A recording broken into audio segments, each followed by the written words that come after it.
Welcome back to PV Online. We're going to continue our practice with kinematic calculations. And so let's take a look at this example. We have an airplane takes off on a runway that is 600 meters long. The plane can accelerate at a uniform rate of 2.5 meters per second squared. What is the velocity of the plane as it takes off? All right, as we've done every other time, let's start with our equations. We have our three kinematic equations. And remember, these will always be given to you, so you don't have to have them memorized. We have our three kinematic equations. We're ready to solve our problem. We have an airplane takes off on a runway that is 600 meters long. So we know that the distance that the plane is going to travel while it's on the runway is 600 meters. It says that the plane can accelerate at a rate of 2.5 meters per second squared. So my acceleration is 2.5 meters per second squared. And the question is, what is the velocity of the plane as it takes off? All right, so we've got our plane, and when the plane is on the runway, what is the initial velocity of our plane? But our plane is going to take off down the runway. When you're sitting there before it takes off, my initial velocity is 0. So I'm looking for this final velocity as it takes off. All right, my initial velocity is 0, meaning that these two equations are going to work.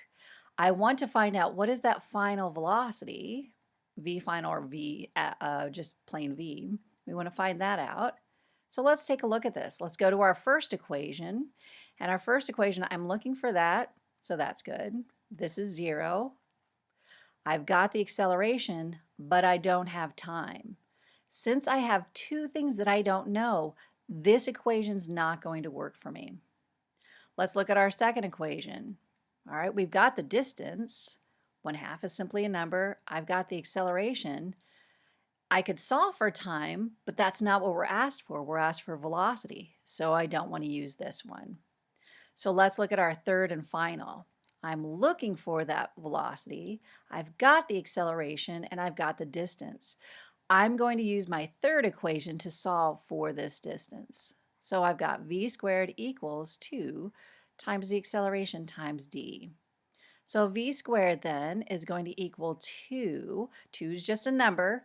What do I put in where a goes? I put in simply the value of the acceleration, which is 2.5.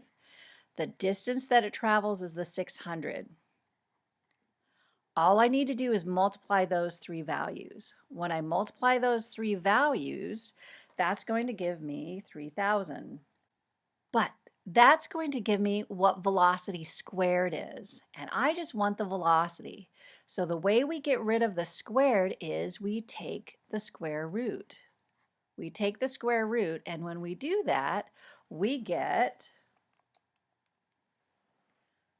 54.8 meters per second.